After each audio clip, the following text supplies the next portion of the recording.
What's next? What's next? You are now tuned into Urban Force Media.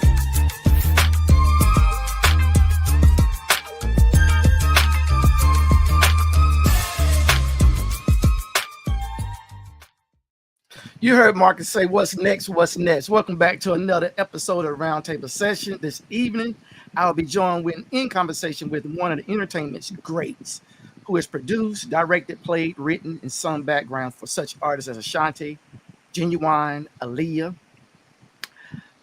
Charlie Wilson, Destiny's Child, 112, Kelly Price, Mario, Faith Evans, Shirley Murdoch, Teddy Pendergrass, Dave Hollister, Jagged Edge, Men of Standard, Silk, one of my favorites, Escape, and many, many more.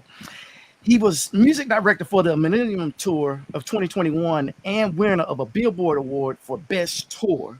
He has 4 chart-topping songs in his catalog with Ground Ball, Problem Now, I Love You, and now Greatest Show. With the ultimate stage performance in a show, sitting at the table, we have with us right here, right now, Mr. Marcus Devine. How you doing, brother? Man, I'm incredible, bro. How you feeling? I know you are. I know you are. Marcus, you busy, brother. Is this all you do is just sit behind the pencil, the pad, the keyboards, the machines? Is this your life every day, all day? Every day, bro. Yeah. You know what? I believe it too, Marcus. For the accolades I just stated, producer, director, written, played, and sung background vocals. When I was taking music lessons, man, my music director told me those guys that perform in orchestras and stuff like that, they play every day.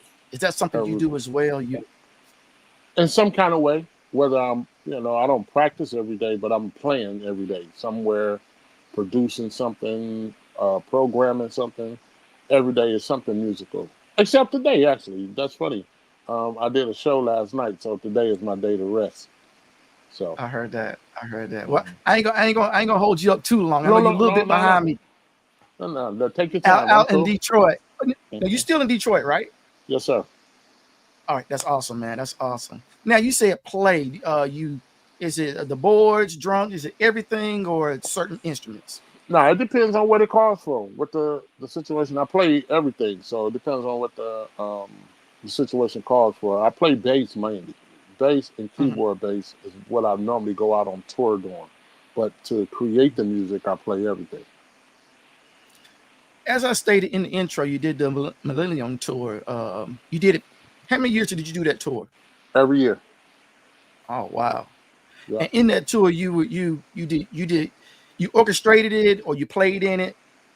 Both. I arranged the shows and I played for all the opener acts. So just say if it's 5 opening acts, I was the music director for all of them. Wow. Yeah, like Omarion always came with his own band, his guy from California or whatever. But everybody else, from Kerry Hilson to Ashanti, Lloyd, Pretty Ricky, Bobby V, Day 26, Sammy, I did all of their shows. You performed and directed the show, so being on stage is nothing shy to you. You very familiar with the presence of it, how to move on it. I did a little research and watched some of the stuff that you've done, and you one of the best that's been out there as far as my eyes and ears, man. True talk. Cause you think about it, Marcus, man. Teddy Pendergrass, Shirley Murdoch, Silk, Escape, Genuine, Aaliyah. Come on, bro. Yeah. You top notch, man. Thank you, bro. You top notch, man. I mean, how many people got that type of resume?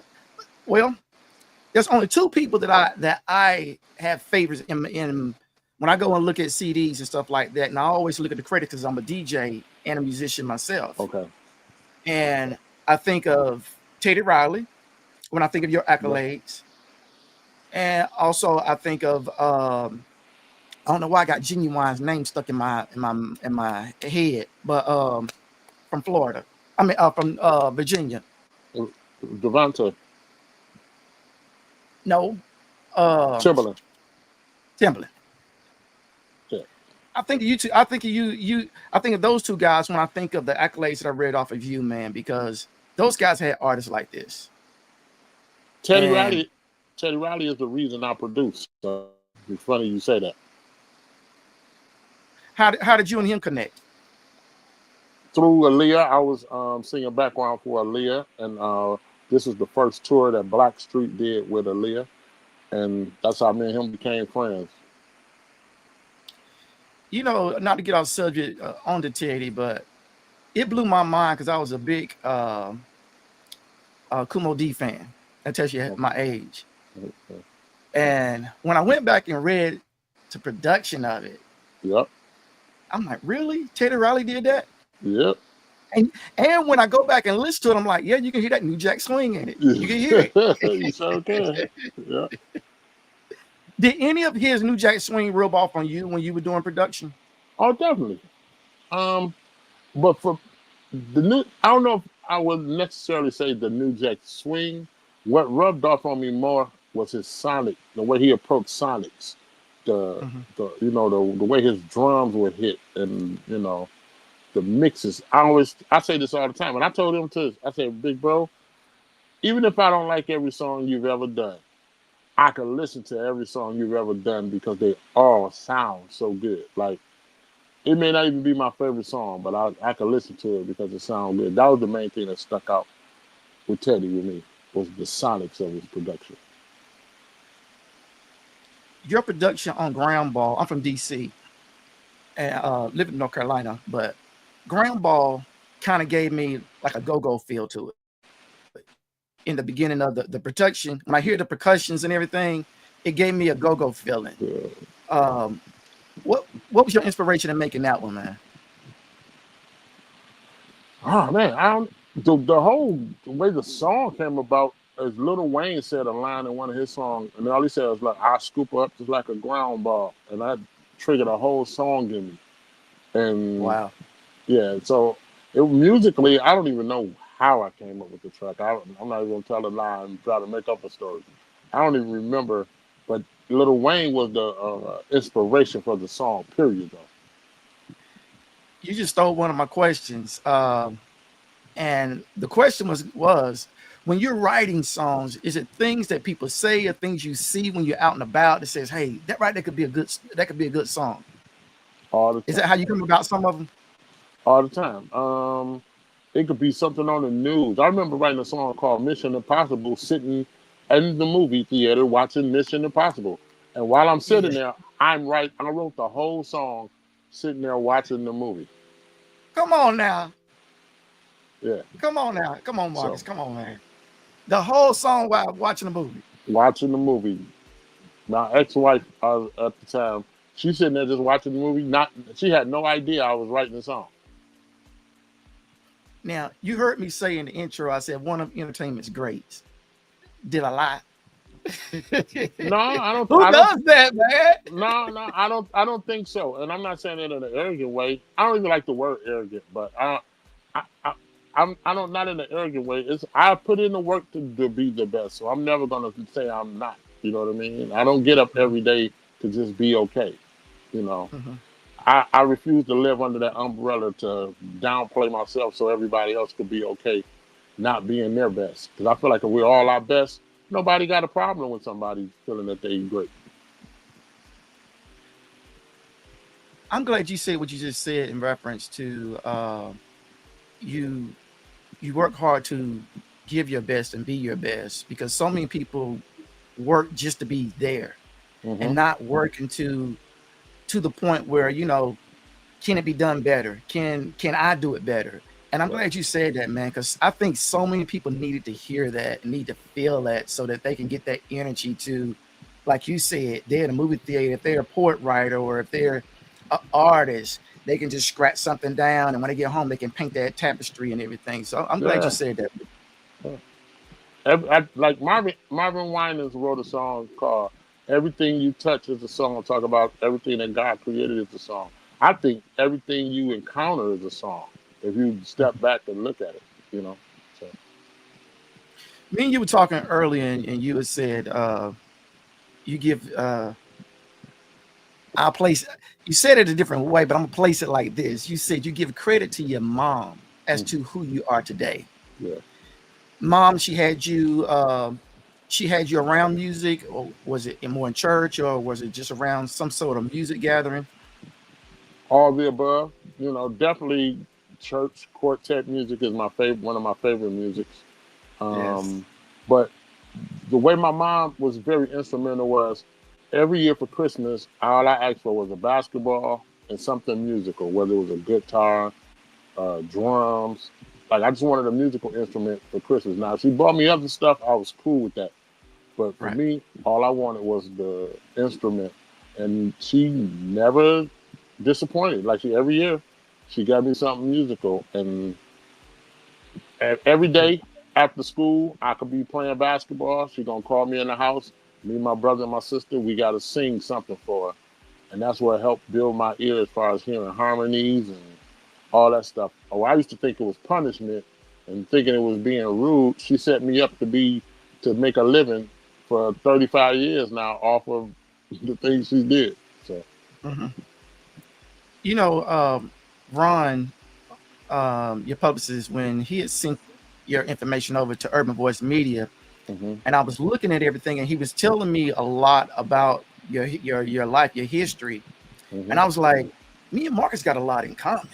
I wow, mean, the main thing is we work so hard to highlight others, hmm and then we work so hard to highlight ourselves. And when I look at all these people, and these ain't everyone that you've highlighted, man, hmm and did hard work for, that's a great resume, man. That's a great thank, resume to say that you're one of entertainment's great. wow, thank you, man. Because these this is three right now. I'm looking at three lines of names, and those could be names I've never heard of. Wow, Every line of these every line of names here, I know every art, not personally, but I've either seen personally, heard hmm personally, or watched personally. That's a great. thank you. That's a great, man. Um, you're not shy to the stage. When you are out there performing, you playing the boards or a guitar, and the artist is singing. Generally, what's going through your mind? It could be anything. Most of the time, I'm just paying attention to everything around me, making sure everything is moving in harmony. You know, whether the other musicians, whether I'm dealing with the sound people, but just making sure that everything is moving and all at the same time, keep my eye on the main attraction, the artist. You know what I mean? If you think you can multitask, you should be a music director because that's one of the biggest tests in the world to see if you're a good multitasker. You know, because I don't want it. I yeah, don't want because it. I can't afford to not pay attention to everything. I have to pay attention to everything. Mhm. That's So, great. And ladies and gentlemen, the reason why I asked that question is because he's directing the show and performing the show. hmm Rarely you hear that unless you at the Battle of the Bands. And well, yet still, even though he's doing this, he's hmm performing. yeah, I mean, he's telling the notes, when to come in, what to do. He's definitely. performing. So you got to have a great gift to be able to do that, Marcus. I'm just sorry, brother. You have to have a great gift to be able to do that, Yeah. and love it. Because you had said earlier you opened up for several, or you performed for several of the opening acts. Yeah. So you're on stage for a long time. Yeah, it could be an hour and a half, sometimes 2 hours before the main act get on. You know, I have to play for all the acts. So yeah, it can be a nice little bit of time. The first song that you recorded and released, what was the name of that song? Ah, wow. Recorded and released. Now, is it me or that I produced on somebody? Your own personal project. On my own personal project. Um, wow, you can't even get this project nowhere. There's a song called Second Glance. I wrote a song called Second Glance a long time ago. I don't even remember the year, bro. I was about 23 years old. Re-release it, Marcus. Come on, man. Let us hear what it. How far you done came along? I got to see if I can find it. If I got it somewhere, my aunt or somebody, my mom probably got a copy of it. That's the only person I can think got a copy. My studio burned down in '06, so I lost everything. Man. Yeah, so my mom, but she got a stash of everything I've ever created over there. I just have to go over there and go through it to see if she got it. Now, I'm going to show you something. When I told Ron, I said, me and Marcus got a lot in common. Well, I said earlier, I used to DJ, right? Mm-hmm. All right. I ran across a old school friend from back in the 90s. And he told me, he said, LB, I still have one of your mixtapes. I don't even have one of my mixtapes from the 90s. Wow. He still had it. I told him I'd give him $1,000 just to let me make a copy. He won't do it. He will not do it. He said, I'll let you hear it. We'll figure out some kind of way to where you can get it from my mechanism to your mechanism, but you can't take it home with you because he's afraid he won't have it. I'm like, I already have it. It is my stuff. It's a collector's item to him, though. Right. So I respected it and everything. I respect it. That's dope. The song that you have now is Greatest Show. Mm-hmm. When I first heard the name Greatest Show, what came to mind to me was Dougie Fresh and Slick Rick. The show itself. And when I heard it, you made me do a lot of thinking, Marcus. I mean, a lot of thinking. What was your thought process when you said, hey, did you title it or did you write the song first and then titled it? I wrote it first. Actually, the song was written for a young lady that I was producing. So, and after I finished the project, that was just one of the songs I decided not to put on the project. And I thought it was such a great song. I'm like, I'm just gonna record a male version of this song, and I recorded it myself. And when we started to do the PR work and the publicity for the new project, I'm like, okay, I'm gonna need something for people to play until the record gets done. The Greatest Show wasn't even on the record.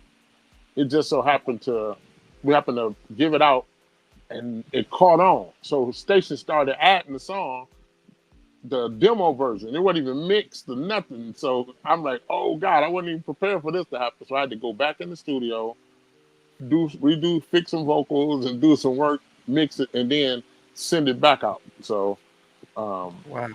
Yeah, so it just took up a life of its own. But what I was thinking about was just the song is really self-explanatory. It was just a dope way to talk about making love. That's it. Mm-hmm. And with the bed being your stage, and it should be the best performance of your life. That's literally all I was thinking about. And so you used the old school term in that bad boy too. You said cookie. Mm-hmm. Ooh. Mm-hmm. Some of the young ones might not know what that word means. Right. But that's why I can say it. It wasn't for them. It's for the ones that know. You know what I mean? Right. Exactly. I didn't want it to be pointless because even though sex is the main part of our life, we still walk around it with tiptoes, like we tiptoeing around it. So I didn't want it to offend nobody, but I did want you to understand what I'm saying. Now, every song is not as subliminal. I have some songs on my project that's straight to the point, and that's for the people that like it straight to the point.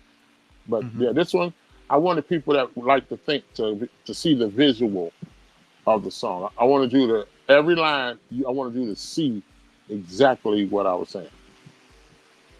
Well, Marcus, we have Greatest Show here where you performed it there at the Tiny Desk. Mm-hmm. We're gonna go ahead and give them a taste of what you was working with when you did. Go. Okay. Here we go.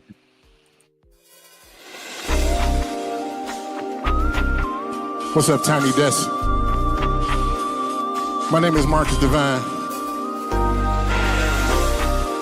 And this right here is the greatest show. Let's go.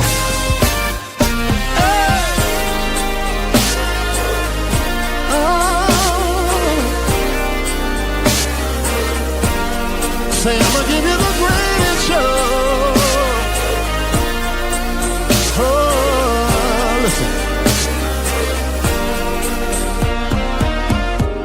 Come on, let's grind.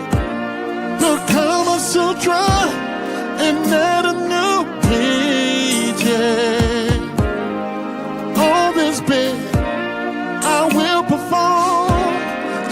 like it's my stage, yeah. It's a sold off show for a crowd of only one.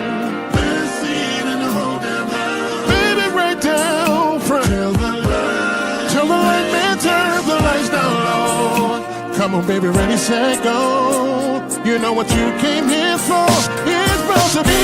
It's about to be the greatest show on earth. Yeah, greatest show on earth. And you won't believe. And you won't believe. You know what?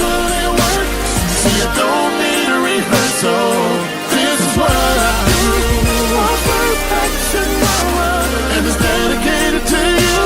It's about to be the greatest show. The greatest show on earth. The greatest show on earth tonight. Hey, I might have to autograph that cookie.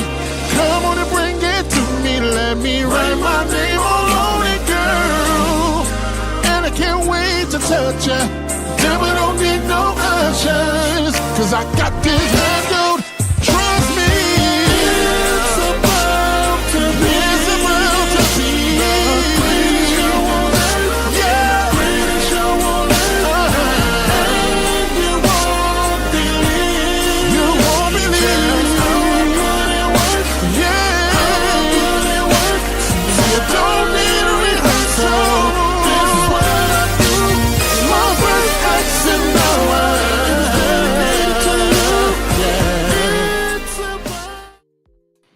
That's awesome, man. That is awesome. Thank you, bro. You are there going to be any collaborations with other artists in the future for you? 'Cause I know you did one with Little G a while back. Yeah, that's my brother. That's actually my son's godfather, man. Awesome. Yeah, but no, definitely. On this particular project, I got Selena Johnson. We did a song together. Q Parker from 112. That's like my best friend. You know Lavelle, Kansas City. Yeah. Lavelle. We got a record with Lavelle on this project, so it's gonna be a dope project, man. Awesome. Any idea when it's gonna drop? Realistically, now I'm gonna give myself the top of the year. You know, I had some issues with my social media, and I had to rebuild it, so I had to push it back. So I'm looking at the top of the year. What was your inspiration to do it again for yourself versus doing it for everyone else? To leave my grandson something like, I mean, even though I have music out there, I don't want to go to the grave with nothing in me. I want to be exhausted. I want everything I can think of. I want it out. Like I want it out of me. You know what I'm saying? I just don't want to die with the creativity in it. Now, you said your grandson. So, do you have a daughter, a son? Do any of them follow you musically as well? My daughter, she's a singer. She has a project out called Offspring that I produced. Her name is Markeisha Moore. But Markeisha Devine is what she go by. She used my last name on her project. Markeisha Devine. So, and my son, my oldest boy, he's a DJ. So actually, he lives in DC, and you said he's from DC. He lives in DC. Wow. Yeah, he won the Best of Howard, 2 years in a row. But Go ahead now. Yeah, he's on tour right now, doing monitors, and he's a playback engineer for an artist called Isaiah Falls. So, yeah, they definitely.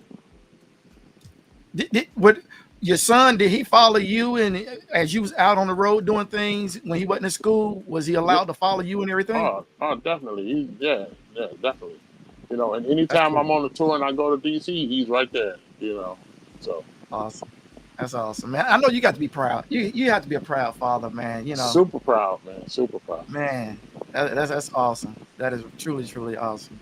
You said that you were doing work. Are you doing shows for yourself now? Or are you doing shows for someone else? No, I do it all. Yep, I'm doing shows for me as they come, and I'm doing shows for everybody else. Like artists call for me. I did a show with Melissa Morgan last night. So, oh wow. Yeah, that was incredible, bro. I just, Did she sing "Do Me Baby"? huh? Did she sing "Do Me Baby"? Did she? That's what we ended on. Yeah. That was the one we closed on. And what's funny, Food's Paradise, I put in the group chat today, like, okay, the show was great last night, but if only I could get this damn Food Paradise out of my head, because that thing keep ringing in my head.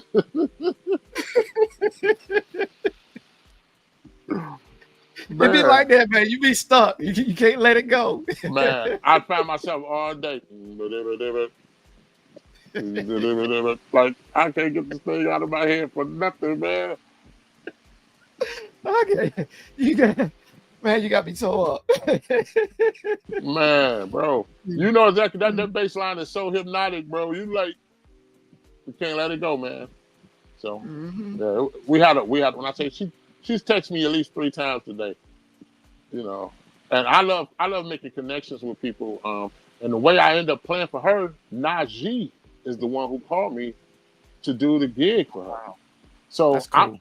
first of all, I'm blown away saying hello. He's like, hey, what's up? I speak to Marcus Devine. This is Najee. I'm on the phone fanning out, like, oh my God. And I told my wife, I said, hey, yo, this is a legend on the phone. like, you know. So, A legend talking to one of the all-time greats. Imagine man, that. that's crazy, bro. Imagine that. I said it earlier, Marcus.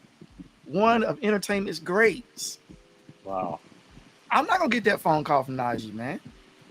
Wow, bro. I mean, who does Najee know to get your phone number from to call you? Well, the people that own the venue, the Aretha Franklin venue, they gave him my number so he can get in touch with me. So That's deep. That's yeah. deep. And I mean, he seen or heard you, or someone told him, "Look, you got to have Marcus on this." No, the people that own the venue that booked the concert told him that they should get me to do her show, and he followed, called me, and hooked me up with her. Then she called me after I hung up for him. Then she called me personally, and me and her end up and we correspond the rest of the way. So Now, is that something that's ongoing, like she's doing shows, or that was just a one show she was doing for that evening? I have no idea, bro. I'm pretty sure she does shows here and there. So I don't know, but now she's like, whatever she do, she want me to do it. So that was a good thing. So We in there. We in there. yes, We sir. in there. Well, Marcus, man, I appreciate you stopping by the round table, man. If it's the Lord's will and the river don't rise, man, we'll see you on the other side. Man, Keep listen, doing what bro. you're doing, brother. Stay on that grind. And you had said it earlier. You were leaving stuff for your grandchildren. Yeah, That's awesome, man. That's awesome. yeah. I appreciate you having me, man. That's all. Anytime, brother. Anytime. And I want to give a special shout out and thanks to Ron Leffert for All connecting done. you, Yes, Urban Voice Media, with you, man, and setting up this interview. yeah. And brother, I meant what I said, man. There's far in between people like you. And when I can say, all right, of course, R. Kelly have done a lot of artists, but as far as the ones that I can say that I genuinely, spent their records, a lot of their records, and I looked at them, and it said Teddy Riley, and I'm like, I'm looking at you now. Wow. So when I go get something now, I want to see Marcus Devine, Marcus Devine, Marcus Devine, Marcus Devine. You got a great sound, man, and your voice is great. Your stage presence, ladies and gentlemen, please. I tell you what, Marcus, let everybody know where they can go and look at some of your material, man. You go on YouTube and just search Marcus Devine, and that's Devine, Marcus Devine. Yeah, and I got a lot of videos up on my IG page, the Heat Misers new page, DAHEATMIZERS_new_page.